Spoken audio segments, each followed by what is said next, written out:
not the day of.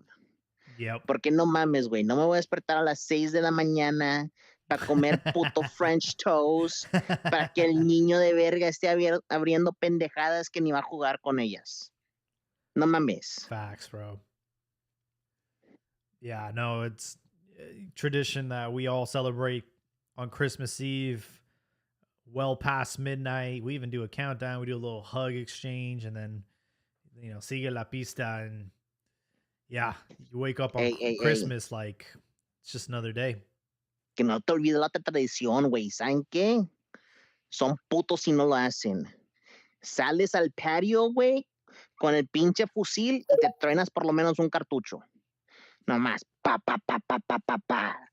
Chinguen su madre los abrazos, güey. Te voy a dar balazos. Like, aquí estoy para eso. Yeah. Y si nunca has tronado una pistola en Navidad o en Año Nuevo, no tienes huevos y no eres mexicano. Absolutely. What are those, fireworks? Yeah, they're fireworks. Yeah. Fuck your dog. Put him inside. All right.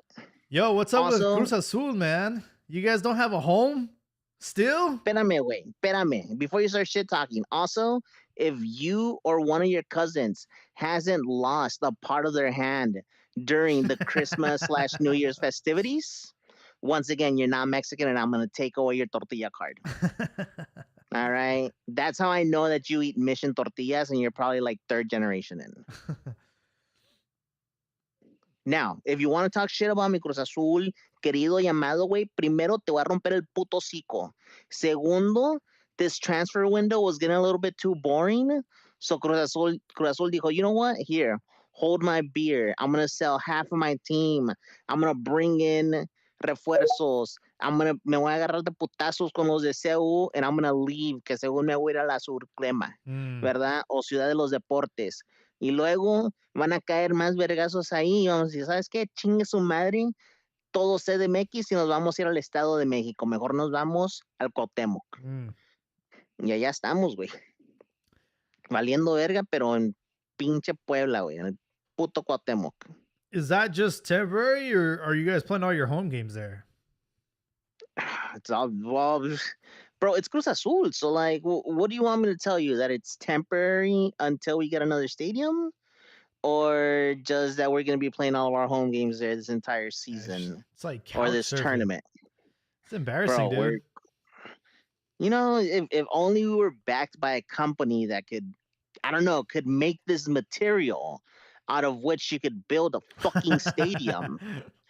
You know, it's almost as if it doesn't make fucking sense, right? No somos la segunda cementera más grande en México. Like, no mames, güey. Yeah, it's not making sense. And I heard about the rumblings of you guys getting kicked out of CEU, and I'm like, did you guys just, do the messed up thing where somebody lets you sleep at their house and then you fuck their wife? Like, what'd you guys do, man? I know you guys had a better home record than Pumas, and that probably rubbed them the wrong way. Oh man, not only did we fuck their wives, dude, we fucked their wives, got them pregnant, and then try to get them to take care of the fucking kid. All right. That's what ended up happening. So the official story from CEU, right, is que hubo hubo formas de Cruz Azul que no le gustaron a la universidad. Meaning, what the fuck are you talking about? And then they started digging and they started, talking to insiders and people from CEU. And it was a couple things. It was the fact that the press and Cruz Azul themselves and everyone made a big record of having the best host record or home record in Ciudad Universitaria in the past like 30 to 40 years, right? They didn't lose a single game as a home team, right? As the locals, didn't lose a single game. So that became a huge fucking thing, right? Luego, se hizo lo que ganaron la Conca Champions en CEU, ¿verdad? El único título que se ha ganado en CEU en los últimos 15 años, algo así, ¿verdad? Para for the game, the CONCACAF Championship, they had to cover all of the Pumas logos around the stadium because you're not allowed to have them. So les dolió el culo ahí. Tercero, that fan that got murdered by the CEU security, it was a Cruz Azul fan that they murdered in the parking lot. Le partieron la madre, they beat him to death, right? So that was another one que no les gustó.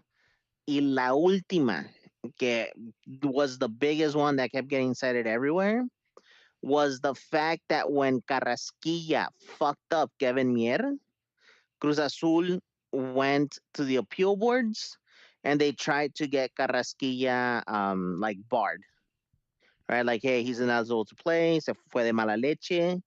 Like, he needs some type of punishment because in that game there wasn't even a fucking red, right? So he needed some type of punishment, and that's what really fractured the relationship. That makes sense. Now, on the other side, let's keep in mind the fact that it's fucking Mexico way. We're gonna bust your balls as hard as we can Mhm. over everything.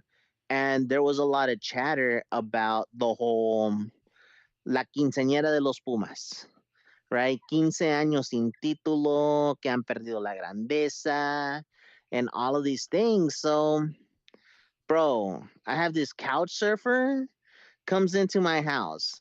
Not just that, man. Fucks my wife, records it, puts it on X video, gets her pregnant, and now he's trying to dip out on the fucking baby and leave me stuck with it?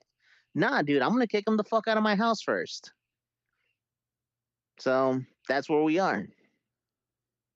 Now, here's where it gets interesting, right? And I don't know how far deep down the rabbit hole you or anyone else goes into Cruz Azul, pero el pedo está de que Cruz Azul quiere su estadio, ¿verdad? Lo quiere porque lo quiere. Entre la afición, los socios, todo pinche mundo quiere el puto estadio, Mhm. ¿verdad? Los socios em, ya aprobaron todo, right? Everything's been approved. The budget has been signed off. Everything's good. Everything's ready to go. Now, the thing is, the terms under which it was approved is those of we want to get this done as quickly as possible, but there is no sense of urgency. Right. So, all right, look, the budget is there, multi-million dollars already been allocated. It's there. We want to try to get this as quickly as we can, but we want to do this right. We don't want to rush into things. And the thing Uh-huh. is because the current government, Claudia, has openly stated that having Cruz Azul in Mexico City is an identifier of Mexico City within itself, right? So if Cruz Azul was to even leave and go to Hidalgo, even though it's still El Estado de Mexico, it's a big blow to Mexico City tourism, the identity of the city itself. So therefore, they're trying to look into a way that government might be able to step in and help them with the land to build the stadium in Mexico City because as we all know, or at least most of us can imagine, fucking land in Mexico City is one of the most precious things that you can find because dude, everyone's stacked on top of themselves there.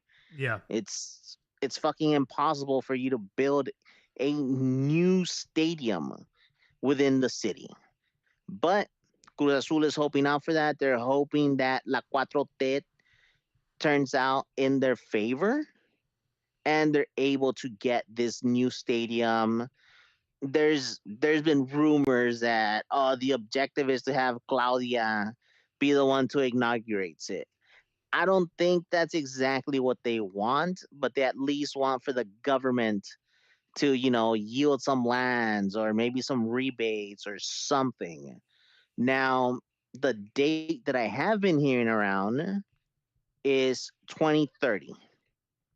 because that's when this current government in Mexico, or at least Claudia's terms, come to an end. And so that's kind of what's happening on in that background. Now we'll get into the transfer market in a bit. We'll let everybody else speak a little bit more. I don't want to turn this into just the Cruz Azul podcast. Yeah. All I can say from experience is if you're hoping for government intervention, yeah, you're shit out of luck. You know, it's funny. Jesus Garcia on the YouTube chat says Cruz Azul sounds similar to Oakland, and I'm like, yep, that's the situation that both the Raiders and the Athletics had to deal with. Like they were trying to, build a new stadium, and they try to rely on the city of Oakland to help, and they didn't want to help. They didn't want to use public funds because Oakland has bigger problems that they need to address. In the end, they became homeless and had to borrow someone else's stadium. Right now, the Athletics are in Sacramento as they await Vegas being built for them. And yeah, with Cruz Azul, it's like, damn, you guys had a great season, broke records, and you did it all in someone else's house, and now you guys are in the Cuauhtémoc while you sort things out. So obviously, you guys lost over the weekend and lost some players too. Bogus, the Polish player, right? You guys shipped him out. He's no longer there. Not quite yet, or at least last that I heard, he's still part of the club, but he's out, man. He has one foot out the Yeah. door. He's had it since like midway, dude. Fuck that. Since last tournament, right? He's been, I don't know. Well, I think I know. The internet seems to have figured out what it is that's happened with him. That he wants to leave Mexico as quickly as he can. Which, let's be honest, if I was a foreigner, especially a European foreigner, and my partner got knocked up, I too would try to leave a country such as Mexico as quickly as possible in order for my son to be born in a better place that's less crime ridden. Knocked up by him or by somebody else? Knocked up by him. Well, Oh, I don't know, man. In that IG reveal that the chick did, right? Because of course they took the photo set of like the fuck, I want to say X-ray, but the sonogram or ultrasound, yeah. the ultrasound and all that shit. And she's like all happy and everything, and he has his hand on the back of his neck, looking at the floor, doing the classic "ah fuck" pose. Yeah, I mentioned it when Cruz Azul had a friendly out here in Sacramento. They played Pumas, and he ended up coming in and scoring a goal in the second half. And nobody really approached him. Nobody really approached him to celebrate the goal, and I thought that was very strange, And I just from there I kind of deduced that like, hey, maybe the language barrier, the culture, or just like the chemistry, like the other players just don't really fuck with him, because he doesn't know the language. So I might be looking too much into that. But while we're on the topic of like locker room issues, San Diego confirmed that they will not be renewing, or they're parting ways with Chucky Lozano, which is quite surprising. He was a designated player. He was kind of like the franchise. He was the first player to kind of get unveiled as like the franchise. Like this is the future of the franchise, Chucky Lozano, and his stint at San Diego will just be one season. And they had somebody really press the issue. They asked the coaching staff, like, hey, why is he departing? And they're like, hey, we didn't make this decision lightly. This was a tough decision. We wish him the best, and it's just not a good fit. And then, the reporter very, very diligently said, hey, like, well, what was it? What was it? Was it the, the intensity? Was it like on the field, off the field? And they said like holistically, they just said that it wasn't a good fit and kind of just left it there. But I mean, you can interpret that so many different ways, but to me, if you ask me, it's like, yo, I'm Chucky Lozano. I'm playing in Europe. I'm like a staple in Mexico. I'm still riding the high of scoring in the World Cup in 2018 against Germany. I'm the shit. I go to San Diego. I'm a designated player. I'm the star. You can't tell me what to do. You can't tell me to go back and press or defend. I'm gonna just do my own thing because I'm in an inferior league, and you guys are gonna have to, conform to the way I run. I manage myself, and they probably didn't want to do that. They probably are like, no, dude, this is a collective. Like, you got to get with us or get out. You know, Jaime, that attitude, we've seen it with some Mexican players that have gone to MLS, and you've seen that it didn't amount to much for them. I'll say Luis Hernandez was one of those. He used to, they said he used to like not even stay in LA. He would fly back to Monterrey, not really spend time with the other players and whatnot. But it's like a bad attitude to have, and I think because for a long time I thought that Mexican players could be dominant in MLS, where if you're from whatever team you heard a Mexican was coming in, you would want to celebrate it.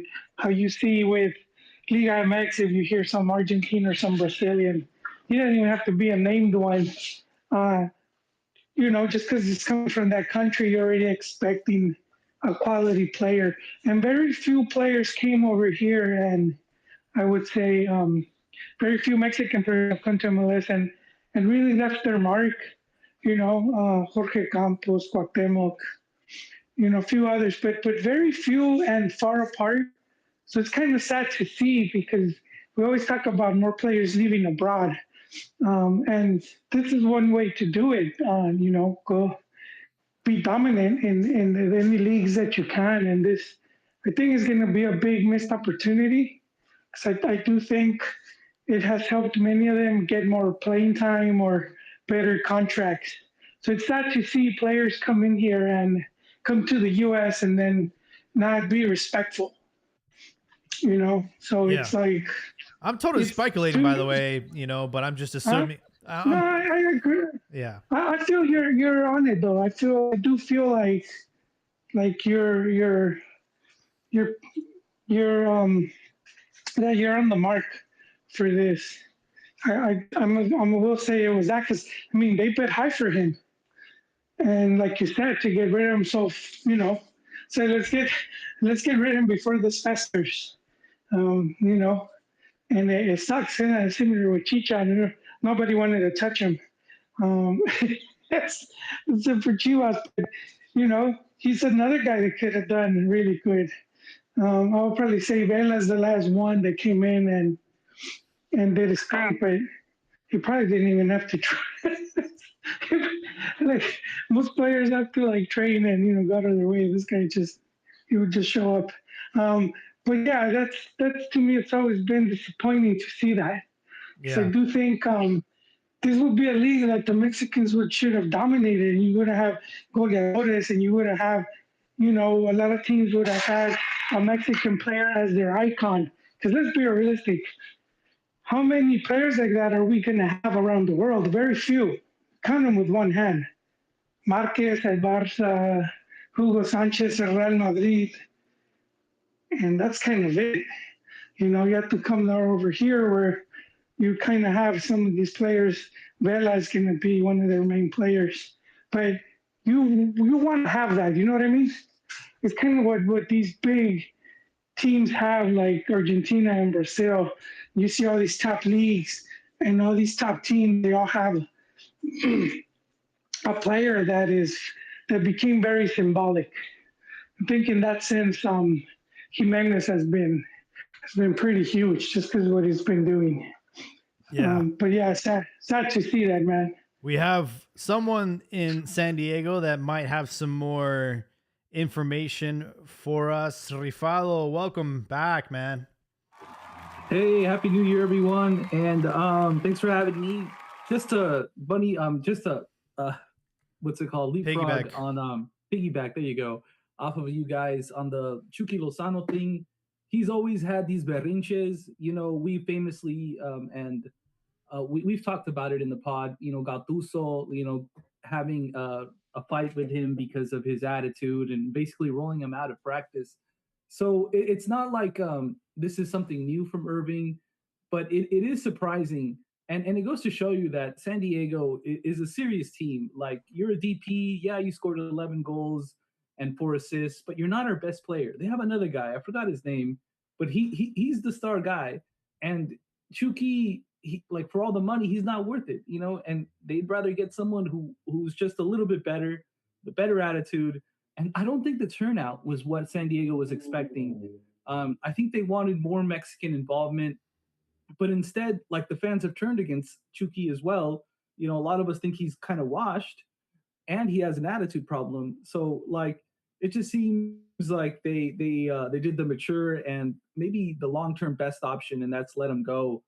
And as for where he's going to bounce to, I've heard rumors that he was offered to Cruz Azul. Adrian Esparza, this 2DN reporter, reported that he had been offered to Cruz Azul, who is having difficulty matching his wage demands. And so I don't think that's going to happen, but I think someone in Mexico is going to go out for him. I'm not sure if Chivas should do it, or if America is the team, but I think someone's going to do it. I don't think Cruz Azul has difficulty matching his wage. They just don't want to pay him. They're like, you want how much?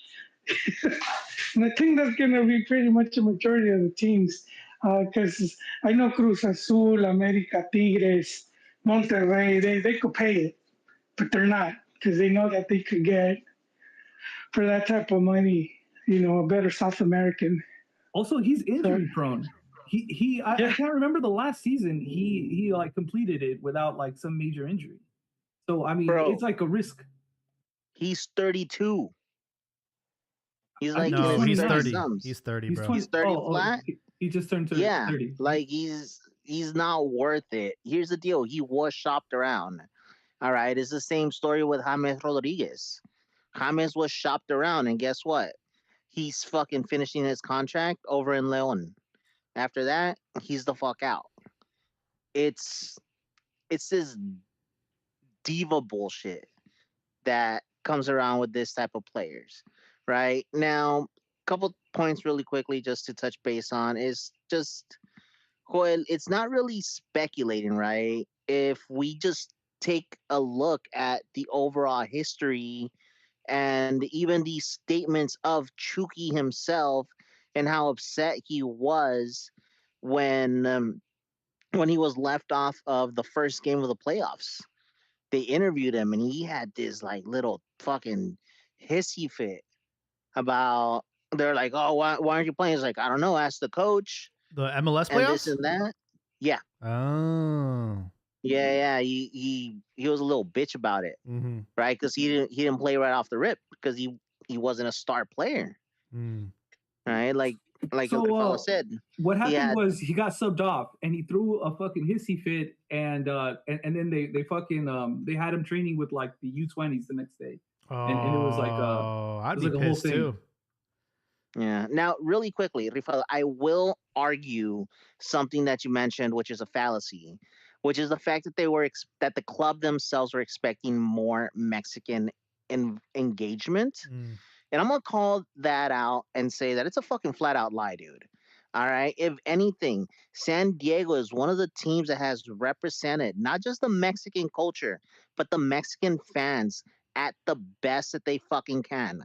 All right. In their first game of the season, their game got shut down for yelling puto consistently. It became a fucking issue across the entire league.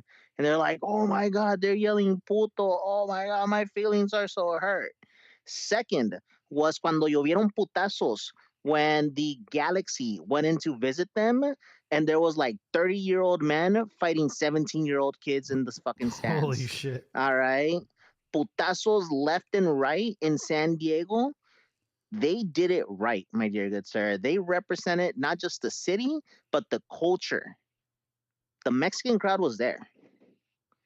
Yeah, San Diego, I feel like that whole franchise was kind of built on bad blood, right? Because they had the San Diego Loyal, that was the USL team. They had a organic and legitimate like fan base and culture. And then here comes in this asshole who just like, oh, we'll just buy the expansion pass and we'll will just absorb like the San Diego loyal, and like that rubbed them the wrong way, and it got kind of like fizzled out, and they chose a different name, different brand. Didn't even acknowledge like the San Diego loyal that had been established for such a long time. So I feel like a lot of fans in San Diego turned their back on the team. And then, with Chucky Lozano, coming in, that was a perfect signing. And, I don't know how many people across the border were attracted to that and ended up becoming fans. But, I'm just surprised that they nipped it in the bud after one season. It must have been really, really bad for them to make that choice. And, if you're Chucky Lozano, where do you go from here? Because this is a World Cup year, dog. You can't, beggars can't be choosers. So if like what's going to happen to him, where is he going to end up going? I don't want him to go to Guadalajara. That's the last thing we need is this motherfucker coming to our club and messing up what we have, because we have a good culture right now. We have a good chemistry. Like the players are starting to gel. The coach is gelling. Like we're cooking right now. And I don't want anyone to mess that up. We've already had too many divas on the team. We've had Pulido. We've had, Chicharito. We've obviously had no problem issuing and paying out these players, but the last thing we need right now is Chucky Lozano. We don't even need him. We have Yel Padilla and Hugo Camberos, man. They need more minutes. We got rid of Cowboy Cow. He's on loan to Red Bull. So it's like, yo, we need to give minutes to these under-20s prospects that were balling out in the World Cup, The last thing I want is some over-the-hill fucking prima donna that, his best years are behind him. Let's just call it what it is. Yeah. So like, you're right, Abdias, that like, San Diego, they're successful. I'm not saying that they're not successful, but I'm saying that like you would think that like since Irving Lozano, the darling who scored against against Germany for Mexico so many years ago, like is at San Diego, you'd think there'd be more coverage in Mexican media, but instead his stock has fallen. So like what I'm trying to say is that like he hasn't like been the guy to like captivate Mexican audiences. And while like I was looking up like what's the demographics and like the sales of San Diego FC, and they're good, and the demographics have a lot of Mexicans. It's not majority Mexican. And so like I think maybe they thought they could get him and just really like cultivate like that Mexican fandom, but I don't think it's quite worked out.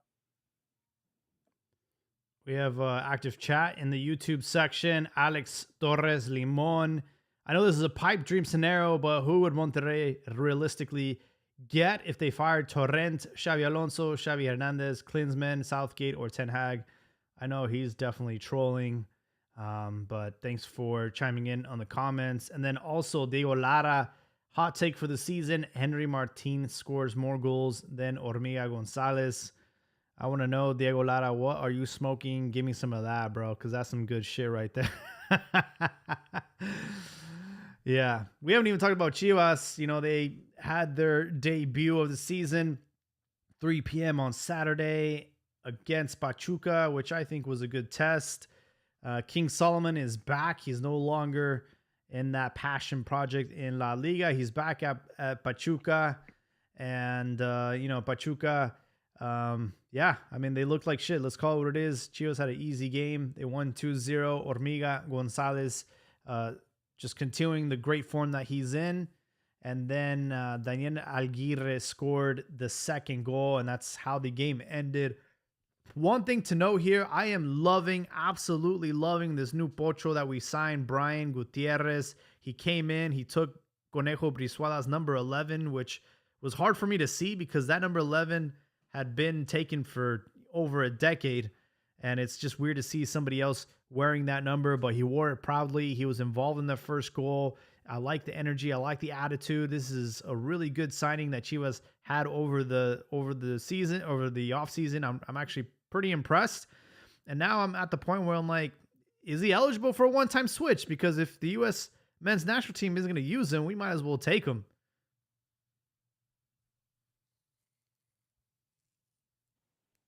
Pues miren, chavos. Lately, I've been watching Chivas matches the same way that, every now and then I like to fuck my wife. It's a hate watch. All right. I watch it just to watch Chivas fail. to see how badly it is that they can take a shit all over the field. And I think, no, well, I know I saw a meme not too long ago that described it best. And it just read, Chivas, el campeón de los primer tiempos. Because the second half was absolute shit from Chivas. Like, it was fucking boring. Mhm. Todo el fútbol que tuvo Chivas se generó en el primer tiempo. That's where your 2 goals came in. That's where everything that was good happened. The rest of the match, I don't know, man. I'm not convinced. We'll see what happens, but you're heating up. At least you won the game. If anything, personally, it was more of how shit it is that fucking Pachuca was, Mhm. right? Pachuca looked fucking horrible, dude. They did. I saw Rondon, and if anything, I fucking laughed. Like, I had a good hard laugh for like fucking 5 minutes. Cause this was like a fucking FIFA moment. All right. Where your player tries to make it into Europe, flunks out, and just gets bounced right back to the same team where he was. If anything, it only gets funnier when you know the fact that they're owned by the same team. So, dude just gave himself a player on loan, shuffled some money around, send him over there. His team got relegated, said, fuck that, shuffled money around again, and send him back to Mexico. Like, it's wild when you think about, like, oh, wait, this dude went on loan to Europe, but if he goes on loan to Europe, to the sister team of the team that you're currently in, did you really go to Europe? Yeah. Especially when you get bounced right back the next season? Like, at that point, you pretty much just fucking went to Bolivia. Like, you didn't do anything special. That was my takeaway from the Chivas match.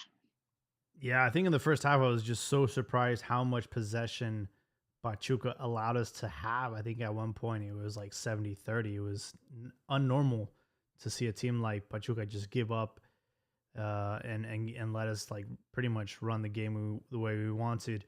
I will say the subs in the second half were much better for Pachuca. Idrisi came in and started fuck shit up. And it was hard to see Alan Mosso on the other side. We let him go. I think he's on a loan. I don't think it's a permanent transfer, but he's got the he's no longer part of Chivas. He's at Pachuca now, and yeah, I mean, wish him the best, really. Hey, on to Brian Gutierrez, the Chi-Town Pocho. He is eligible for a one-time switch. He announced in November that he was considering it. Mhm. His parents are from Jalisco, grew up in Chi-Town, or I mean, he's from the Chicago Fire Youth Academy. So and he was born in Illinois. So 22-year-old, he's eligible. I thought he looked really good, and I think it's telling that Milito started him off the bat. Yeah. We have Negrito Sandoval. We got rid of Kate Cowell, but we also have that other kid. What's his name? Sandy. The guy with the hot mom. Yeah. He was good during the friendlies a couple matches ago. We have Camberos, we have Padilla. Like any one of these guys could have started. We could have started Sepu, right? Sometimes he likes to play with 2 strikers, but no, he got the new kid, and he really did show. He was involved in the first goal. They didn't count it as an assist because it bounced off a defender, but it was his pass that found Hormiga, who Yep. coolly put it away. And I was just impressed by him. He's a two-way player with a good touch. And Milito likes him a little higher up the field, but I do believe he's a two-way player. I saw him hustle. He's got a great pair of legs. I'd love to see more of him. Very excited. Good signing. Really good signing. And I think every day we're starting to look like we had the better end of the deal when it came to Luis Romo and Chiquete Orozco. Because Luis Romo, there was a clip that I shared earlier in the chat about how his deep passes are been such a huge factor in the way Chivas are operating the game, and it was his like long pass that set up the second goal that Aguirre put away. So I'm really liking, sort of like how Milito is using him, and he's kind of like an unspoken hero in the lineup. And although I felt like Chiquete had a higher ceiling, younger player, um, it seems like the move out of Chivas kind of hurt his career because he's no longer even being looked at for the national team. I mean, at one point he was called up for the national team, but I feel like at Cruz Azul he's really had a lot of struggles. He's injured right now. No, isn't he like halfway dead? Probably. Yeah, he is. He's fucking in the junk bin right now. Nor is he coming out to play for a while. Yeah, I think he's gonna miss the World Cup. Like, not even like due to like not being selected, but just unable to play. Mm-hmm. But his stock really has gone down. He was an undisputed starter for us, and he has a really big ceiling even now. But over there at Cruz Azul, he's not even a guaranteed starter. So stock down for him, which is unfortunate. But that's what happens when you chase the bag. Yeah.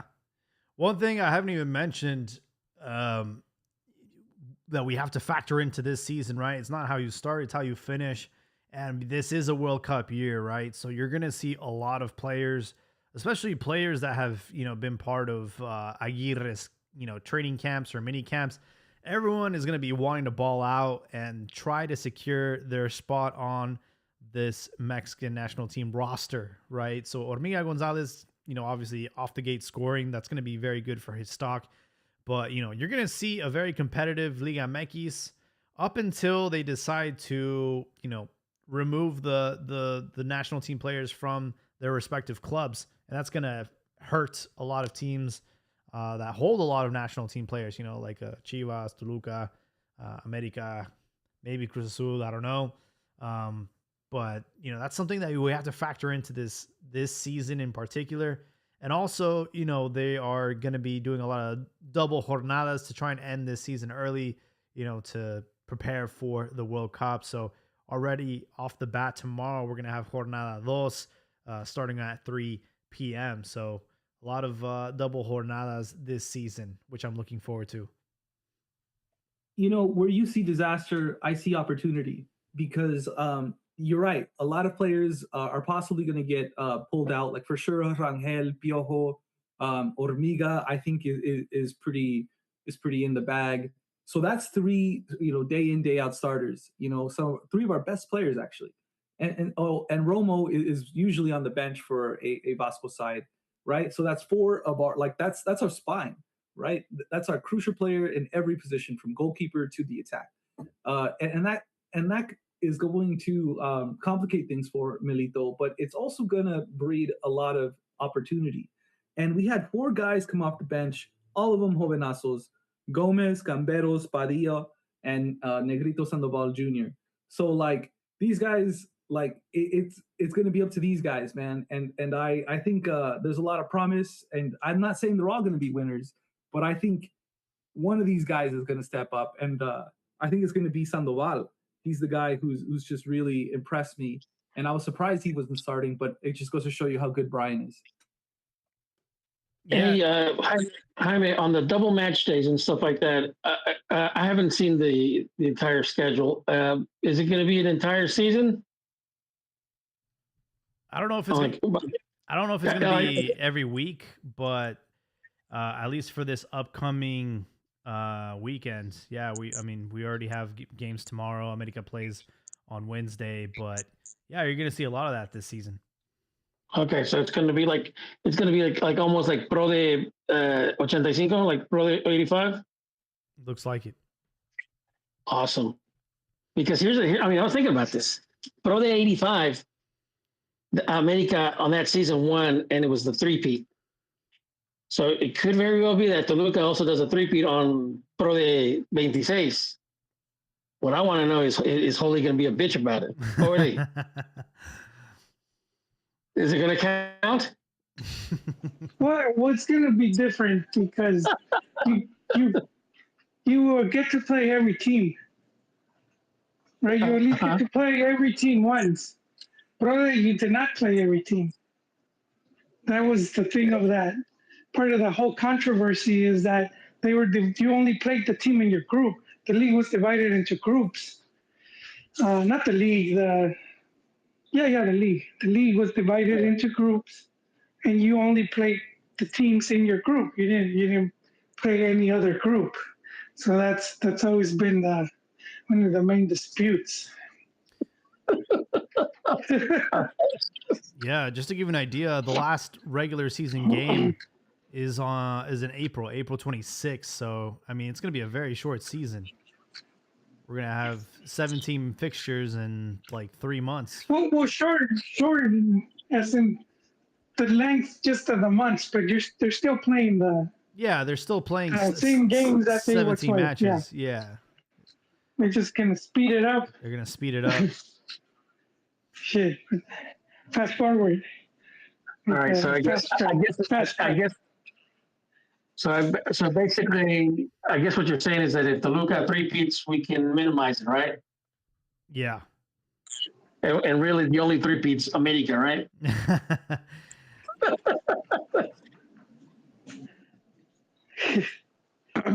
Well, you know what? I just want to establish the rules because I don't want anybody to move the goalpost.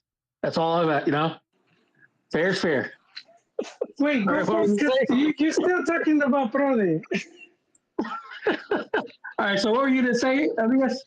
So, lo que iba a decir, güey, si sabes que, qué bueno que andas de mamón and you're bringing up the whole three-peat thing, right? Because I know Jaime came in here in the last episode with quite a bit of copium, right? About, no, pues, nuestros campeonatos were earned in the long season. Does that mean that they count for two? And all of these things. But let's be honest. Let's have the conversation. All that you're being rewarded about, todo este pinche mame de bicampeón, is because you did the merit that the old school teams did, and you won one full season of soccer. All right? You were consistent for 1 year. You did what the rest of the world does. It is bicampeón in Mexico, which means you might be the king of the fucking retards, which in reality just means that you can eat steak with a knife and a fork. Welcome to the rest of the fucking club. One thing that undermines that argument by Abdias is that you have to win 2 knockout mini tournaments, or like the knockout rounds. Like that's difficult. Like most seasons, most leagues have one long season format with no knockout, right? And so like, we have 2 and it's half the time, but there's also 2 like, knockout stages that are really tricky. So I think that's winning now is harder than it was before, because there's a lot of moving parts in there. Now, look, I'll be honest. I prefer the other way, the older way, right? I prefer the long season with the one playoff. I don't think I'd ever want to go back to just like like the European, where it's just the champion point accumulation. Yeah, I mean, like I said, if we're in Europe, great, but we're not. So, I do like the Liga. I like the long format, but I do know that it is harder to win with the 2-season format. And the numbers would I think would agree with me here, because, like I said, it's just harder to maintain the teams. It's a lot more offense. And the defense struggles a little bit more. It's like the teams too, Ron. I would have the teams. There's more competitive teams than before. Yeah. So, like, for example, just like in a baseball analogy, I prefer when it was when starters would basically be able to finish their entire games, and maybe every once in a while you'd have a closer. Now they have like 4 or 5 specialty type of relief pitchers, and it's harder to hit the ball because you're seeing 5 different types of pitchers with different mechanics and stuff like that.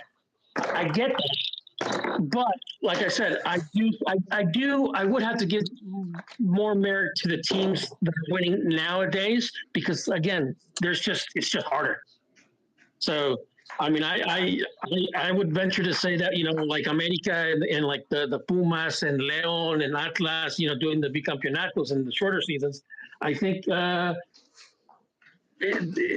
think it's a little bit more special than like, for example, the Necaxas, the '90s where they did the bicampeonato as well and stuff like that, or even America's tricampeonato in the '80s, or The only asterisk I have with that is the team that's higher seeded can go through on a draw. Like Atlas drew their way into a final, and then that's when they won it.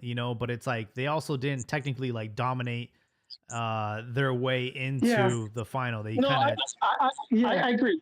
That was always one of my criticisms of Atlas and Coca. Tipo canchero and stuff like that. But at the end of the day, you can't bitch and moan. I mean, that's how he played. That's how he played. We have to figure out a way to beat him. Yeah, I would say it's overall, it's more difficult. But then Liguilla is a whole separate tournament, and it's like it kind of takes away for me. So if I get it. People don't have especially in Mex, they're just not going to have the aguante for a long season. So I'm willing to compromise and just still maintain the half season, the short season, but no liguilla. I don't think Mex needs a liguilla because they already have, all these other tournaments. They could return to Libertadores or just put more money into the Mexico, their cup, the Mexico Cup, League Cup, and make that a more competitive tournament. But I don't really see the need for a liguilla. I know why they did it, but I don't think it's needed anymore. In my opinion, it kind of hurts more the league than it helps it. It's funny. Real quick, the person that introduced the short season, supposedly, I'm watching the Toros Nesa documentary on VIX Plus. They said Juan Antonio Hernandez, the Nesa owner, is the one that proposed the short season. I don't know if that's true. The short season? Yeah, he said that he got all the owners. He invited them all over, and then they talked about it, and they said, "Hey, like we should move to short season." That was basically they kind of had. There was a time where there were just basically anything that was coming out of Argentina, they would try to copy it. Like for example, the coefficient, stuff like that, like the relegation. Mexico's always, the Mexican League is always, they've always been reactive. Like they've never really been proactive. So, like for example, they did they did the Premier League, in England, right? So they tried to do something similar to that. But the short season stuff was really more towards like what Argentina was trying to do. So I'm not too sure about that. I'd have to, if you provide the link, let me watch it and see, what they're saying, and I'll back it up and I'll look at the sources that I have. But if memory serves me, it was because they were trying to imitate what like Argentina was doing. And also they've always taken cues from the American sports. That's true. The premier, even the premier name that was proposed, Mexican Premier League, before it became Liga MX. That was one of the names that was being shopped around. Well, you remember, like, the in the Premier League, they basically had first, second, third division, right? And then they did the Premiership, and then they did the Championship, right? So if back when they rebranded and revamped the football pyramid in Mexico, it was Primera and then it was Primera A. So it's like they were trying to not associate it with the second division.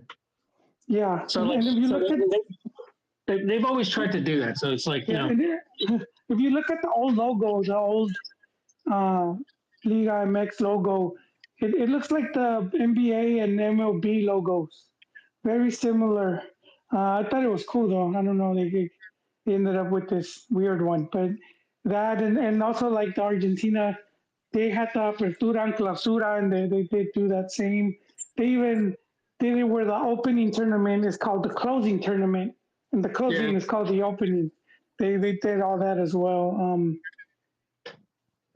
Yeah, and also to capitalize, capitalize kind of on the World Cup where you have a group stage, and then you go to like the playoff format, and they would do that in Mex before they did it like around the World Cup, and I think they were trying to capitalize on all that because I mean we have to keep in mind soccer wasn't always that popular in Mexico, and it was very centralized as well too. Mexico City, Guadalajara, basically, and then the rest, big portions of the north were baseball. I remember first traveling in Mex. This was like ouch, 20 something years ago. But I remember being in some bus stations and I would go get the Esto or other like newspapers, and the front page was baseball. And I was like, what multiverse am I in, dude? What the fuck is this? I don't know if that still happens, but it just goes to show that it wasn't the dominant sport. Yeah. So, So, like, yeah. I Cruz wanna- Azul. Oh, go Cruz ahead. Azul is actually the one the owners of Cruz Azul, or the head honchos. They're actually the ones that proposed the playoffs back, like, in the late '60s, or like late '60s going into the World Cup. Because they were, they kind of took cues from the NFL, with the whole Super Bowl thing. So, yeah. Speaking of Cruz Azul, what's going on with their house, like a stadium? What's going on? Couch surfing like somebody else, Yeah, we talked about it earlier. So what was the? I think I read an article about the Jews or something about like one of the. What was going on like with Cruz Azul, the front office? They're getting the shaft with like the stadium thing. What's going on there? I didn't keep up with that. Hello? Yeah, Hello? Abdias talked about it earlier, but he can give you the Cliff Notes version. All right, so where are they going to play? Ahorita, güey, vamos a estar jugando en el Cuauhtémoc. Puebla. Yeah. Yeah, Oh. we're going to be schlepping all the way to fucking Puebla, güey. It's going to be fucking horrible. I hope everybody enjoys a 4-hour fucking bus ride. You know what's really interesting is, again, in this Toros Nesa documentary, highly recommend watching it on VIX. They talked about how they deemed the stadium unsafe, Toros or Nesa 86, and they actually were forced to play one season in Hidalgo, and they rebranded as Nesa Hidalgo. I didn't know that. Thought that was super interesting.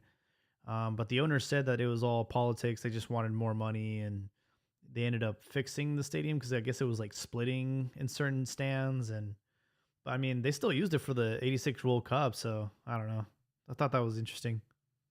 I mean, have you seen videos of El Estadio Azul Crema, as it is known now? Or I mean, I was Ciudad there. de los Deportes? Yeah.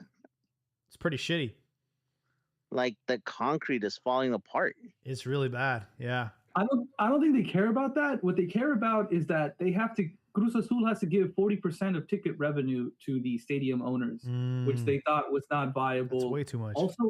Also, they can't host a game the same day there is an event in the Plaza de los Toros or something like that next door.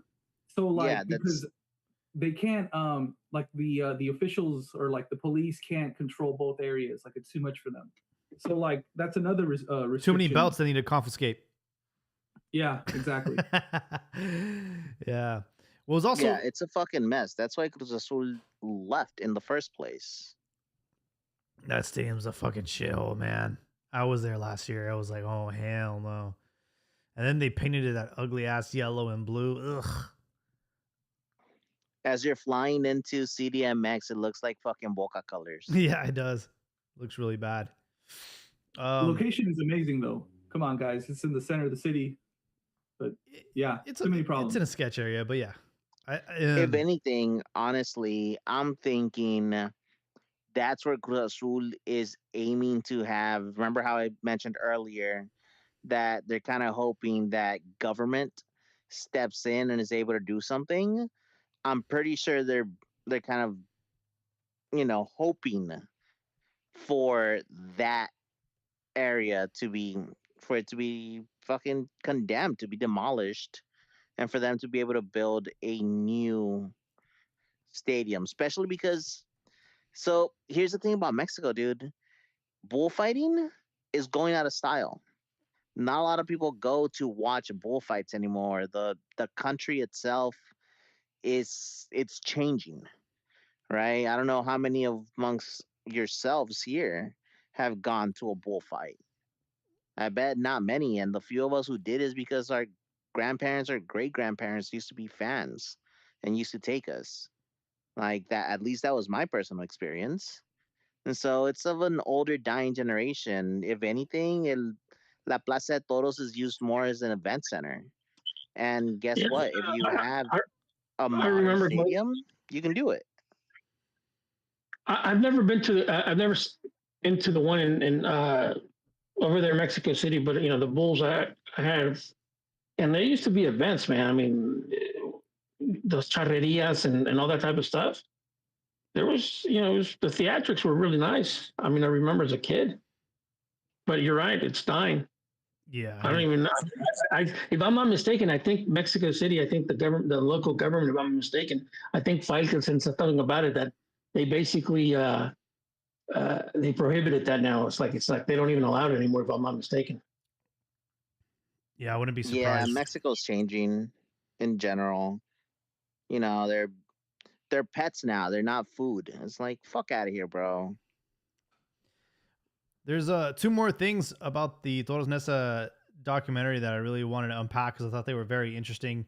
The first one is that the Nesa 86 stadium was not originally planned for the World Cup. It was Veracruz and the stadium for Morelia, but Morelia backed out for like political reasons. And then Veracruz, it just wasn't a viable location for tourism. So they decided on Nesa 86. But it was like the ugly duckling. Like the president of FIFA was really opposed to it because it's in they said, oh, it's in a bad area. It's like the ugly Mexico and which you're saying Veracruz not good for tourism, but it's way better than Nesa. Nesa's just, yeah. You kind of They probably just didn't have like the infrastructure to for transportation and all that. But anyways, still building a stadium in the slums. They said that they like intentionally put like really tall like walls in the shitty areas of Nesa. Like they put like these murals to like block all the poverty and stuff. And like they were just like mind blown that like, there was players and buses going through Nesa. And then after like the team buses like drove through Nesa, there'd be like a donkey on, it was just like a surreal place to have, World Cup games. And I thought that was like super interesting. Like that even FIFA themselves were not a fan of Nesa 86. And then the last one, which is bonkers, is Turco Mohamed. Obviously he was the striker, the number 10 of the team, and that he had a problem with his weight, and Ojitos Mesa kept telling him to, jog some laps, and he would refuse. And he said that he weighed him. He's like, he made him stand on a scale and he weighed him. I think he was like around 80 kilos. And he said, for every gram on game day that you are over, I'm going to like fine you. And that was like a way they tried to combat his weight. Cause I guess he was just like a fat guy. He didn't want to work out. He didn't want to do laps. He didn't want to train. He just wanted to play. See, what's his name? Turco Mohamed, obviously has, problems with his weight, but I mean, that was kind of common with a lot of good players, technical players. Like the one that really comes to mind to me, and like, had he taken care of himself, I think he would have been just a fantastic. He would have been one of. I wouldn't say Wait, Ron, can I guess? Can I guess who you're thinking about? Who? Tacos El Pastor Lozano. Yes. I mean, the guy. Like I said, I mean, if he would have taken care of himself and his body, kind of like Paco Palencia, dude, that guy would have been just straight up balling. Dude. He would have been just owning the league. Because I mean, the guy had just a tremendous field vision. He was able to control the pace. He could do whatever he wanted with the ball. But unfortunately, I remember a comment that Ronaldo, R9 said, when he knew that it was time to hang him up, was that in his mind, he could still see him doing, the things that he wanted. But then when he would try, he would just fall over. Damn. And he's like, and it's like, I can't. And it's like, for me, that was like, Lozano was that you could tell that he was trying to make the right decision. In his mind, he made the right decision, but his body, he just couldn't do it anymore. And Mohamed Turco was, he was a great player in Liga MX. He could have been even a lot better had he taken care of himself. And unfortunately, that was, very, very common, back then. I mean, I wouldn't say that every player like that, but there were a lot of gifted players I remember that could have had way better careers had they taken and keep in mind, even though it was like the 80s or the 90s and stuff like that, I mean, you still had sports medicine and stuff like that. That was not a new concept. It was just, I guess they were able to, I would say that they were able to sell tickets, these type of players, because, they were fun to watch. Trophy was born in the wrong time. Trophy was born like 30 years too late. For example, I remember I was at the University of Houston, and this was during the Copa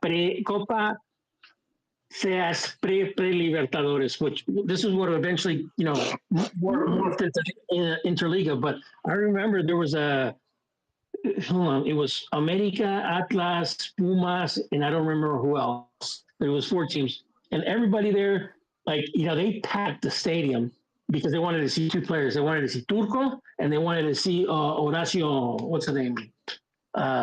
Hugo Sanchez's nephew. Okay.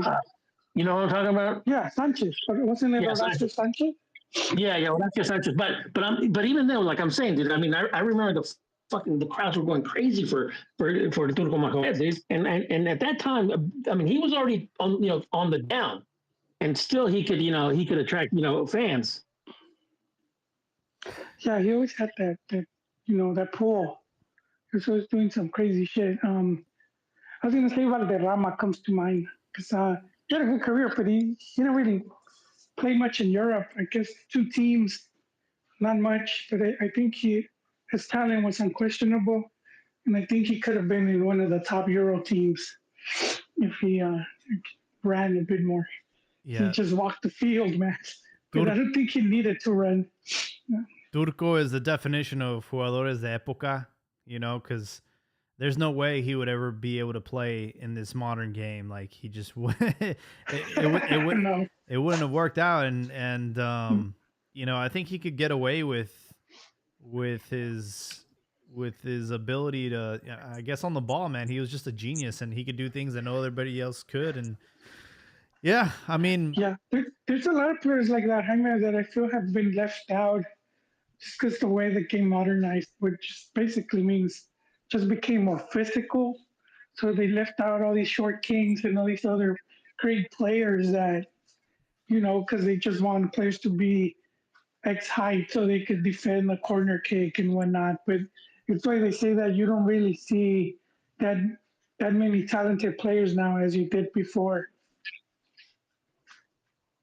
Yeah. Did you guys ever watch the interview with Turco?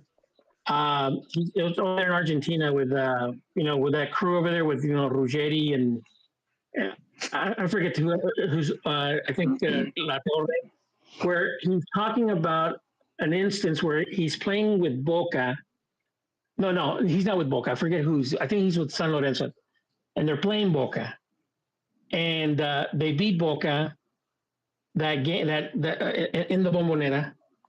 But what was he told an anecdote, which I mean I was just laughing my ass off because there's a player Junta whatever, where he kind of he like the dark arts where he basically Junta didn't touch him, but Mohamed faked, and then the official basically red carded Junta the player, right? And and the way he tells it is just hilarious because he tells that the next day, in the morning at 6 o'clock in the morning, the Boca player goes to goes to his house, knocking, ringing the doorbell. Señora, lady, it's like, Señora, abre la puerta, estoy buscando a tu hijo, and he's just telling the story of Junta basically going to his house at 6 o'clock in the morning on a Sunday and basically threatening him, He's like, salí, ven, salí. He's like, salí, no, salí, o te mato. And it's fucking hilarious. And then he goes, I want you to go. He's basically telling him, I want you to go to the AFA, to the federation, and tell them that I didn't touch you. I'll post it for you, dude. But That's I mean, funny. Oh shit.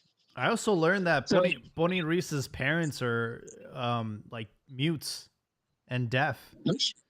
I didn't know that. Yeah. And I guess that's what. Did you see him? Did you see him? He got the shit beat out of him. Did you see that? They were showing the fight between them and Jamaica, bro. That shit was fucking crazy. Yeah. Yeah. No, it's a really good doc. I haven't finished it yet, but it's like 5 or 6 episodes, and where is it on? It's on VIX. Oh no. Yeah, I mean VIX is free, right? So you can watch it. Oh, okay. Yeah, you just have to go on VIX.com. But it's really cool. I mean, my uncle rooted for Toros Nezac because they lived there in Nezahualcóyotl for a little bit, and so I was like so anti. Obviously, when Chivas beat them in the final, like I just had bragging rights for forever, and I still bring it up. Also, you gotta love that name. I do. Yeah. It means starving coyote, and it's trippy. But their logo's a bull.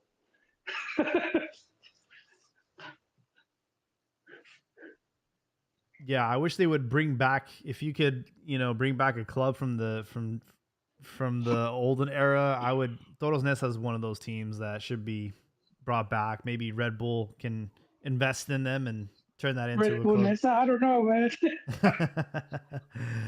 Yeah. I don't know. I think they had that short run. Other than that, I don't think they ever did much of anything. I know they had during that Ojitos Mesa and Turco era. They have all these great players. They even had Iwasaki played for them. And just a lot of talented players. And then Bebeto ended up playing with them, which was kind of surreal. See a World Cup champion striker, right, in that small team. This was before Ronaldinho, but I don't know how well they would do now, Jaime. I don't know if the fans would even go to the games. Yeah, that was Iwasaki, Pablo Larios, a player that I really don't. It was before my time, right? So. I learned all about him and how he had like Japanese parents and how Jorge Campos claims he's like the best goalkeeper he's ever seen. Yeah, it's idol. Yeah, he that was his hero, man. It's incredible, man. I mean, there was an era of he goalkeepers. Was 86. He was the goalkeeper for 86. He even though I think Ron could maybe correct me here. I think he was in second division when he was with the national team, and he played in the World Cup. Yeah, I think he was in the. They said that's how good he was. It's like he was playing in the second division. They still capped him, which is crazy to think about.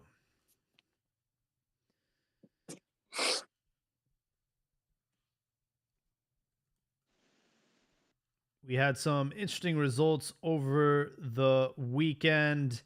With America kicking things off over there in Tijuana. And yeah, pretty uneventful, a 0-0 game. But it was nice to see Gilberto Mora still being that guy, man, for Tijuana. I applied to the game. Unfortunately, I did not get the press pass for that one. But it was a good game. I thought it was very evenly matched. I was disappointed with America, and I was a little surprised by Cholos. I thought they punched above their weight, and America looks like to still be finding themselves. And maybe Jardine is in the hot seat. What happens if you have two failures in 2 seasons? Will they keep him on? Will he want to move on? He's already won 3 in a row. But this America team, it looks a little unconvincing. It's early on in the season, but what I will say is they could use with one or two more signings, and they can still do that. Yeah, I'm actually disappointed that you didn't really hear anybody go to America, right? Like I didn't hear any off-season transfers or signings. It's weird. I've heard grumblings of Neymar. Oh, that's never gonna happen. Plus, would you even want Neymar? That dude's always injury prone. He's crazy good, man. He still got it, dude. He could still be a lanzador, but I don't think America would go for it. I don't even think they can afford him. There's another destination for Chucky Lozano. They have, the French guy, Saint Maxime or Maximine, and then they have the Uruguayan Brian Rodriguez. But Chucky Lozano could be some added depth that they could use. I know they're one of the teams that could afford their wages, but I haven't really heard of any like real hard evidence of a bombazo or like just someone just to turn heads coming to America. Hasn't been like that for a while. Mazatlan, what the fuck's going on with them, man? I thought they were in the process of being sold to Atlante. They lost their opening game against Juarez 2-1. And yeah, that's how that situation is going. It'll be really awkward if they ended up selling the club in the middle of the season. But yeah, that is what's currently happening over there in Mazatlan. Atlas beat Puebla 1-0. Chivas got their victory over Pachuca at home 2-0. León beating Cruz Azul 2-1. And Abdias mentioned that James Rodriguez he did not leave. He's still at the club. That's exactly it. He is still at León. Now, the main thing about this game, man, honestly, Cruz Azul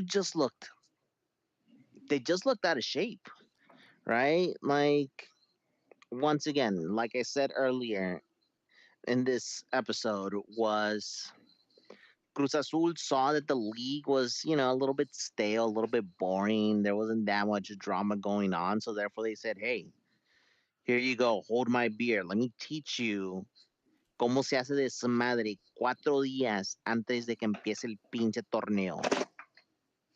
And they just started selling and they started doing all of this shit. So as of right now, man, it's about 4 key players that are coming and going. There's quite a bit of change that's going on. Even in that first half, Cruz Azul kept shooting like good shots.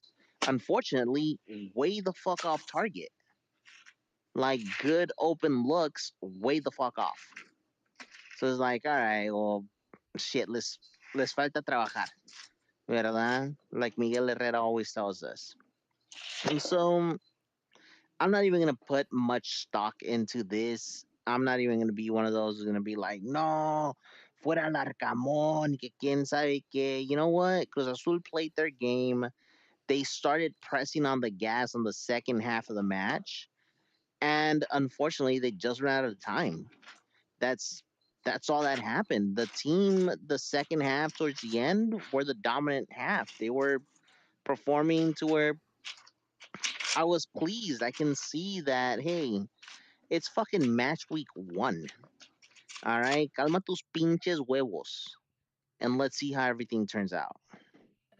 So I saw this match and I really like Nene Beltran. He got the assist in the first goal. I saw him pick some pockets. I was impressed, man. It made me almost miss him. You know, I was on. I don't think he would improve Chivas midfield, but I am happy that the little guy is finding his form at Leon. And so yeah, like they beat Cruz Azul, who I thought was lackluster, like Abdias was saying. But also this team is kind of weird. It's kind of almost unrecognizable. Like a year ago, El Toro, the striker for Cruz Azul, he was kind of injured. He was nowhere to be found. I thought he was going to get sold. Now he's the day in, day out striker for Cruz Azul. And then you had a Jovenazo come off the bench, Amaury Morales, with an assist. But like they got rid of what was the guy who they sold to Cholos, Rivero, and they got rid of a few other guys, and it's just a different team now. I feel I it's 100%. almost unrecognizable from the Anselmi days. Bro, Nacho Rivero going back to fucking Cholos, and the fact that when he left, they asked him, "Hey, was it an issue with the coach or what happened?" And his answer was, "Those are things that stay within Cruz Azul." And then he left. It's just like, what the fuck happened, dude?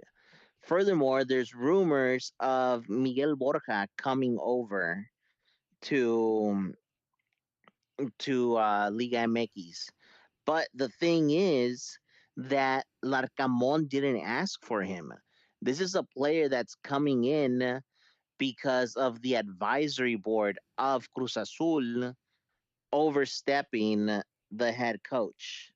Are you Now, talking about the striker for River Plate, the Colombian striker Borja? yeah, Oh, he's good as fuck, dude. It's a no brainer. That's a good ass exactly. signing. Exactly. So he's coming in when that happened. They had to create a no formado en Mexico plaza or slot. And because of that came the fire sale of Lolo Faravelli, also Nacho Rivero, and they just opened up the cap room. But with all that going on, they weren't expecting for Bogus to be a little bitch and be like, yo, I want out of Mexico. So now potentially by the end of the registration window, Cruz Azul is going to be left with one open, not formed in Mexico um, slot. It's a fucking mess. It is a mess. You know, it's unfortunate that Rivero left, but I see it. The Uruguayan is 33 years old. He's trying to get 2-3 year contract. Cruz Azul wasn't going to offer it at his wages. You know, like Abias was saying, they wanted to free up the books. So he did the smart move and went to a team that he could start and get the better deal, which is Cholos. So good for Rivero, good for Cruz Azul. But it does like kind of sting, like because there's a romanticism to this game where like the good soldier gets treated well, gets a big send off. It looks like Rivero kind of went out through the back door, didn't want to say shit bad about the club, but just took off because he needed to. It's unfortunate. It's unfortunate, and it just goes to show you that Cruz Azul, is a whack ass team. That's why they're home. Another thing of note, Necaxa's goleador Diber Cambindo ended up joining Leon. He came off the bench in that victory, but yeah, I'm surprised that Necaxa allowed that sale to go through. They won their game 3-1 against Santos, and I'm curious to know if we'll have another season of Welcome to Necaxa. Toluca handling business against Monterrey 1-0, and they had a lot of notable starters set this one out, and they still got the victory. One thing that I thought was very interesting with Toluca is Hector Herrera is rumored, I don't know if it's official, but rumored to go back to Houston. And I'm like scratching my head because if I recall, he didn't end things really well for Houston and the MLS. Didn't he like spit on somebody on his last game?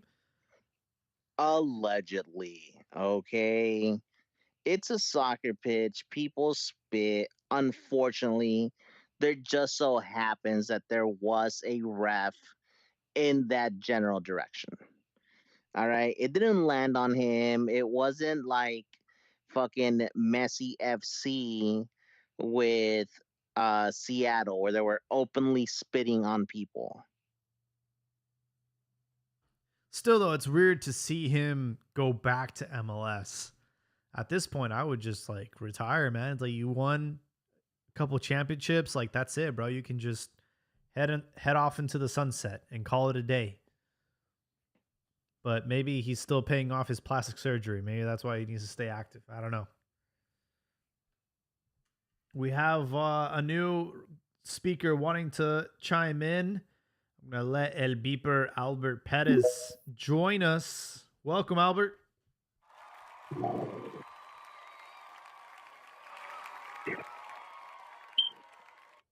Hey, how's it going? What's going on, man? Hey, Adidas is too generous with Herrera. Herrera got a 3 fucking match suspension, and he fucking came out and he acknowledged he fucked up, and he knows he spat on that fucking ref. As far as career wise, I mean, I don't know when he's coming back to MLS. I mean, he hardly played with Toluca. I think I don't know if he's still delusional and thinks he's gonna make the World Cup squad. Maybe that's it. But I mean, I don't know what else he has left besides, like you said, pay for his surgeries. Yeah. Hey, Albert, we talked about this earlier on the pod, but maybe you have some sauce for us. What's going on with Chucky Lozano, like in the San Diego? Like, it seemed like it was not a good fit, and we're all trying to figure out what happened. Well, that's exactly what the coach said. He told in Spanish, Vara said no fue un buen fit. So obviously there was some shit going on in the locker room. You don't let go of a fucking player that you brought in with a fucking Chucky Mania event and then posted his fucking face all over San Diego. You don't let him go. You don't let him go for no fucking for no big reason, and obviously he ruffled some feathers. What I was hearing is that supposedly he wasn't being a team player. They're building some real tight culture in San Diego. Like having the players come in like a week before they're supposed to and shit like that. And Chucky's a star, man. And I guess he didn't fall in line with that shit from what I'm hearing. And well, he's gone. He doesn't have a team. He's pretty much a free agent. And then what I was hearing on the scene on X and on ESPN, that at least Chivas and America have no fucking interest in him. So he might he might he might end up with a team like Juarez, who's they got some Texas oil money. So it wouldn't surprise me if he ends up there. Like didn't Pizarro end up there too? So yeah. It's very interesting that in this modern game we have access to so much data and all this sports science, and you have coaches now trying to be super like obsessive about training and set tactics and all that. And, but you have to deal with egos. You got to deal with superstars. And obviously, even at the highest level with Real Madrid and Xavi Alonso getting fired or leaving or whatever, it's like, even though you had all this talent around you, like they didn't really like his management style and, him telling players what to do and to be more aggressive and all this and that and be more disciplined. Like, I guess like certain players just like don't gel with that, and they feel like they need to be treated, differently. And it's just an interesting way the modern game is becoming. Yeah. And if you look at San Diego's roster, Chucky was the only legit name there. I mean, they brought that guy. They have that Danish guy who was the El Paletero Breyer, who was the breakout, but that guy was I think he was in a second division or he was playing. He wasn't playing in a top team, and he came and he was a star. everybody jumped on his bandwagon. Oh, he's so humble and this and that. He's actually producing and this and that. And Chucky, he was hurt in the beginning of the season, and it's just I mean, you know what? We already saw a situation like Chucky's play out. Remember Rafa Marquez in New York? He was playing with Enrique. He was there 1-2 seasons and he fucking left because he didn't fall in line with the locker room culture and shit like that. Yeah, he just went there to collect a paycheck. I just think it's crazy that, in a World Cup year, the nightmare scenario as a player is to be without a club. And it's like that kind of ruins your chances of even being considered. I know, Aguirre towards the end of the year, he actually called Chucky up for, a couple games and camps. And now it's like, holy shit, dude, like you don't have a club. You need to figure that shit out before the end of the window. Yeah, like I said, it's like, logically everybody thought, he's a big name, America, Chivas. They already said that they're not fucking interested in him.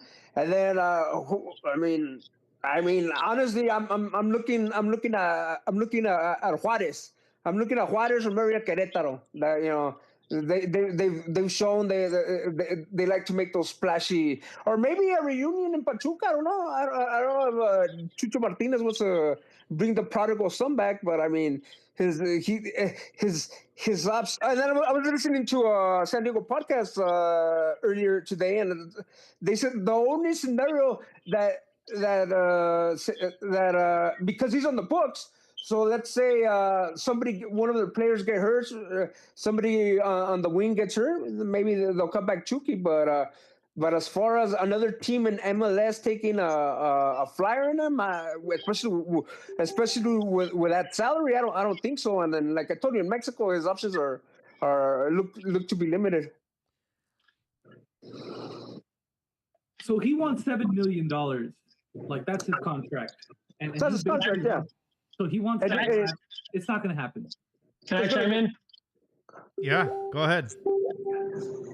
Who's got the ceiling bird chirping away? He's got the African bird. Sorry. No, it's just my mind wandered. You guys are talking about Chucky Lozano not being a spring chicken, and then you guys are thinking about birds, and I'm thinking, who the fuck's got that ceiling bird chirping away? But anyhow. Sorry. I don't know. I think like this is a prime signing for one of the teams in Monterrey. However, if you have performances like Marcelo Flores had the other day, scoring a brace against San Luis, who knows? They might not even want somebody like Chucky Lozano messing up their locker room. And exactly. And you know what? His attitude wise, and it's not new. I've heard it. My friend in Mexico, he had told me that ese chamaco tiene un carácter cabrón que no donde quiera embona. So obviously, he has a reputation that follows him. And in San Diego, Varas, he's a fucking, and you know what? I applaud the front office of San Diego FC for backing up Varas. And saying fuck it, because like I told you, they brought in fucking they brought in Chucky as the face of the franchise, and but you know what? It also helped that the team had a fucking good success, and Chucky wasn't a real integral part of it. So that helped the team just say fuck it, and you know what? The team has bigger aspirations. They being that the owner is Egyptian, they want Salah. That's who they want. So obviously, fucking they got bigger fish to fry. So Chucky was expendable. So Diario Sports and ESPN are reporting that Atlanta United is the front runner for Chucky's price tag. So you might see him in the South. Didn't Tata go back to that team? I think so. Yeah, it makes sense. Okay, it makes sense. For sure. We don't really have too much player abroad action, but we do have to acknowledge the incredible form that Raul Jimenez is in. Scored a goal against Chelsea, and he is very much involved in the link-up play, and I don't think he gets a lot of credit that he deserves, because you look at the stats, you look at the score sheet, and he doesn't score every single game, but he is definitely involved in Fulham's attack. And I'm just having a really hard time realizing that this will probably be our starter in the 2026 World Cup. You don't see Hormigón? I do, but it's Aguirre that we're talking about. It's like I think the three guys are gonna be Raul's gonna be the starter, Santi's gonna be the second option, and if Hormigón keeps on fucking scoring, I don't know how the fuck he stays off the team. I don't know how Aguirre will leave him out.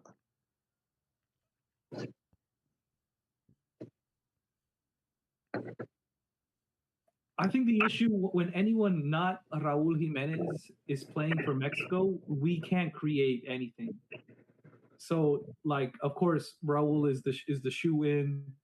Jimenez is a bad fit in this system in which the 9 is asked to do more than just score goals but create as well. He does not thrive in that. And Hormiga, he's not that player. It doesn't mean he can't be, but I haven't seen him take on that role. But it's not like Chivas has a fucking a big is a playmaking machine. Or Hormigón finds his spots and he takes. He's very effective. He reminds me of 2010 Chicharito, where he just fucking finds the ball and he just fucking puts it in. I mean, he's not part of a big fucking playmaking machine. I disagree. There's a lot of playmakers in Chivas making a lot of opportunities. You got Efrain, you got Piojo, you got Ledesma, and then you got Cotorro, like Romo pulling the strings. Like, there's a lot from Hormiga to put away. He should have had a few more than just one the other night. But what I'm saying is that his role is to find pockets of space for him to exploit and put the ball away. He's not asked to come down and receive the ball and do a 1-2 with someone else. That's not his game right now for Chivas. I don't think it ever has been. Not to say he can't be that guy, but I just haven't seen it from him. Maybe to do that in like a World Cup game would be a waste. I think. I think he goes, but off the bench. And I think Raul, bar injury, is our day in day out starter. And if he's not playing for us, then we suck because everything seems to be flowing through him when we need it. I don't know. I say he gets injured before the cup. I mean, he's proved he's fragile. So I'm not really putting my hopes on him. There's a tweet that went out an hour ago, and it says that Cruz Azul is negotiating for Chucky Lozano. Yeah, it makes sense. Pinches chemos. It's not fucking worth it, man. Now, really quickly, who's the source? Cesar Luis Merlo. Oh, he's pretty legit. Yeah, it's a rap, man. He's going to the Chemos. Yeah, he's the Fabricio of Mexico. You know what? Things can still go to shit. Come on, Cruz Azul.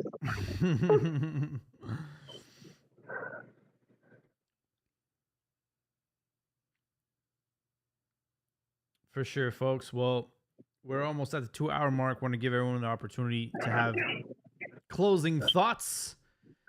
I don't know who wants to go first, but I want to thank everyone for joining us tonight.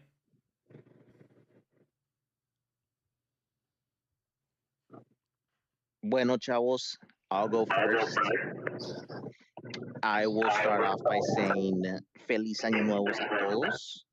I wish you nothing but the worst to each and every single one of you. I hope nothing but bad things happen to all of you individually. Now, with that being said, this tournament that's kicking off is about to be interesting. Like it was said earlier, it's not so much about how you start, it's more about how you finish.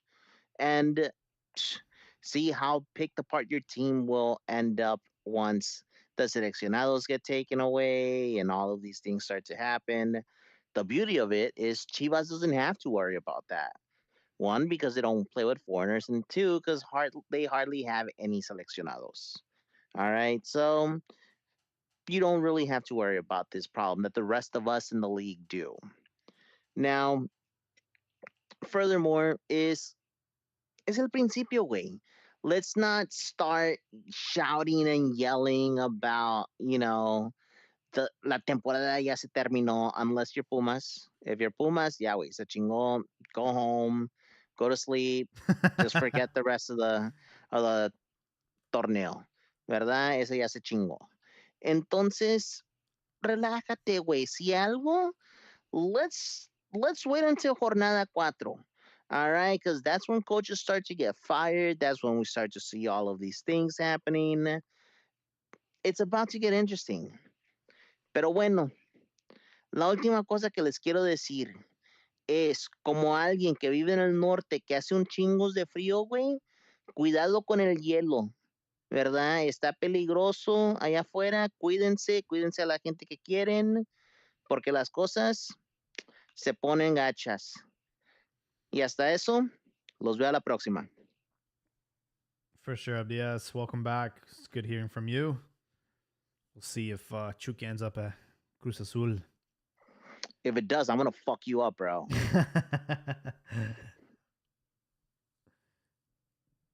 All right. Who's next? I'll go next. Anyway, I you know what? I agree. I agree with Abdias. I was just thinking that this tournament looks like this tournament is going to be for a team that doesn't have many seleccionados. I mean, we've seen it in the past. I mean, especially since Aguirre said he's going to take the guys a month before. So, we saw it in 2006. Chivas looked like they were going to fucking win the title, but they had like five guys on the team, and they fell apart. So I think I think Toluca and America, they won't. I don't even see them making the final. So I mean, maybe I don't know. It's going to be interesting. Maybe it's going to be we're going to see some. It could be Chivas. It could be somebody that we didn't expect. But it's it's going to be that type of liguilla where the teams that are at full strength and have their complete roster. They're gonna make a push. And as far as for this year, I mean, obviously everybody, we're 5 months away from the World Cup. There's a bunch of bullshit going on politically and socially. Hopefully fucking USA doesn't invade Mexico and it turns everything to shit. But just stay on the edge of your seat, man. All right, take it easy, guys. It's good hearing from you, Albert. Thank you. Appreciate it, man. Happy New Year.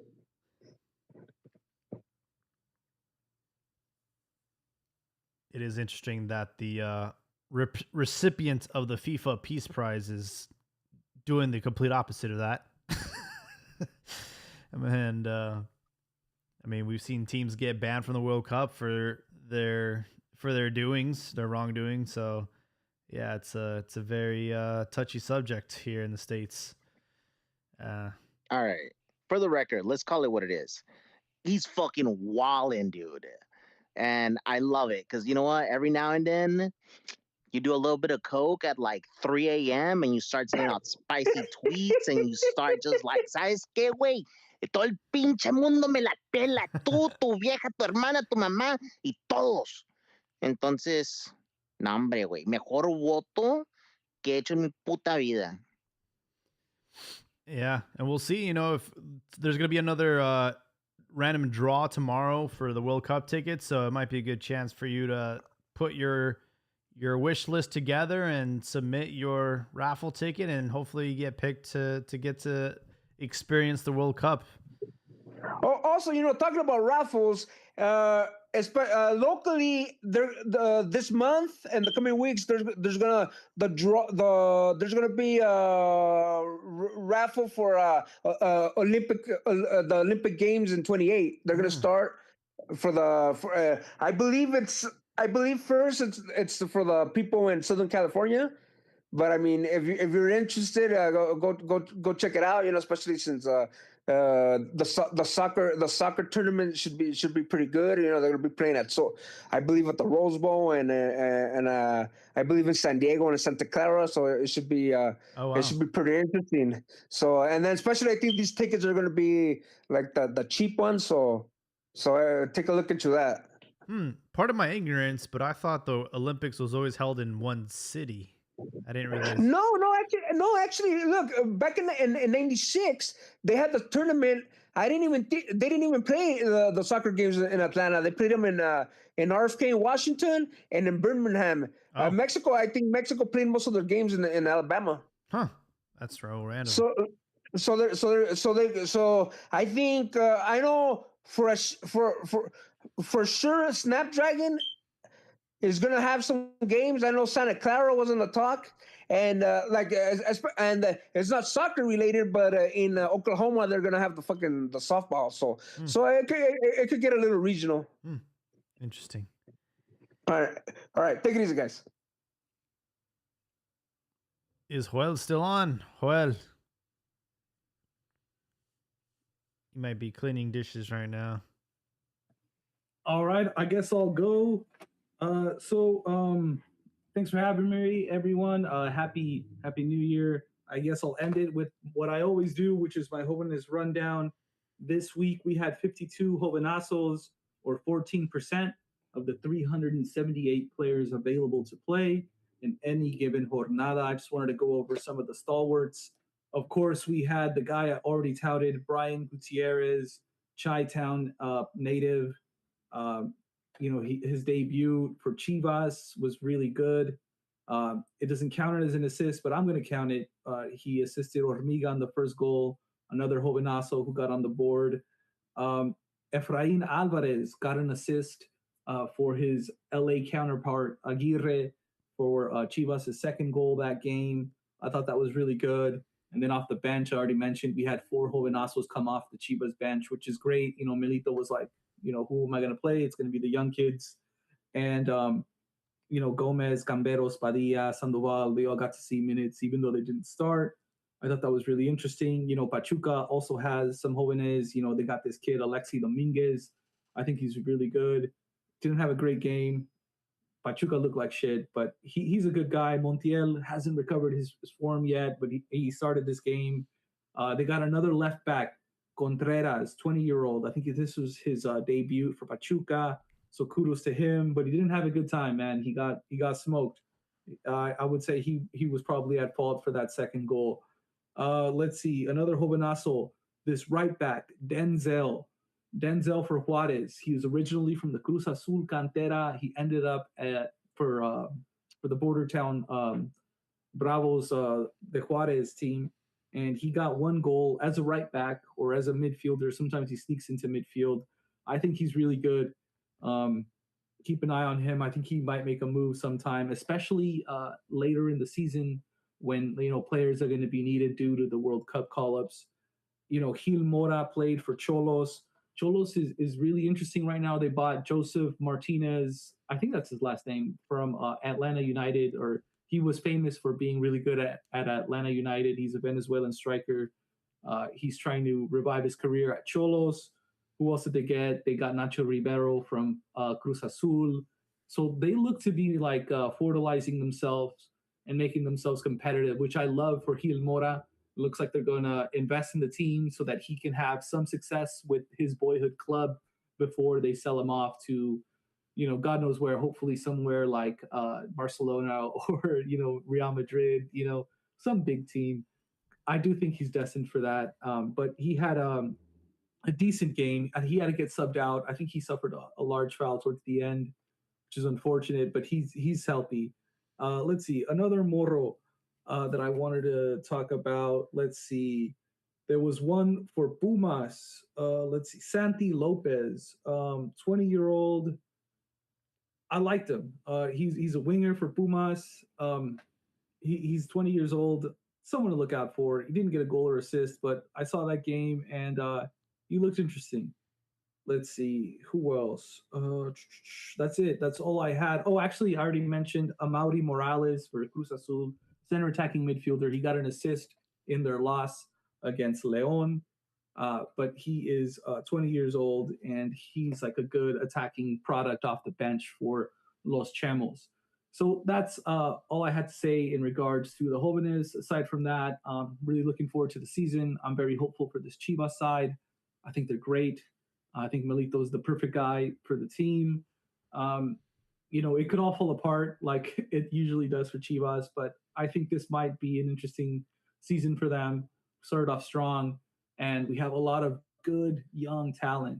I look at our squad, and at any given time, we have something like 6 to 8 under 23 players. And so we're probably the youngest, if not one of the youngest squads in all of Mexico.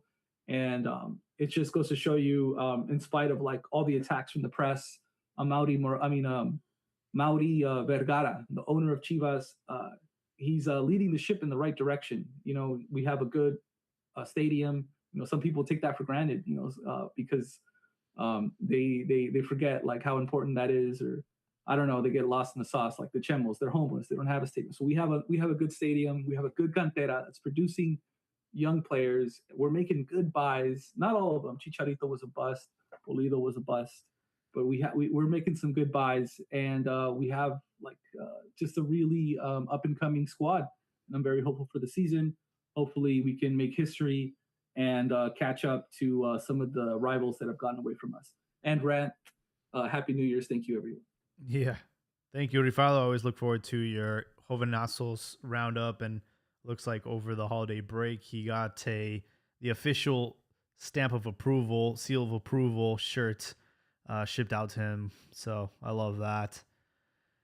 Yeah. When it comes to World Cup years, those are my favorite seasons because you have everyone trying to ball out and squeeze into a World Cup roster that is cutthroat. And I think some of Chivas' best seasons were World Cup years. 2006, we had such a great run, not just domestically, but in Copa Libertadores. And, Chivas being the number one supplier of the national team at that time, we definitely were affected.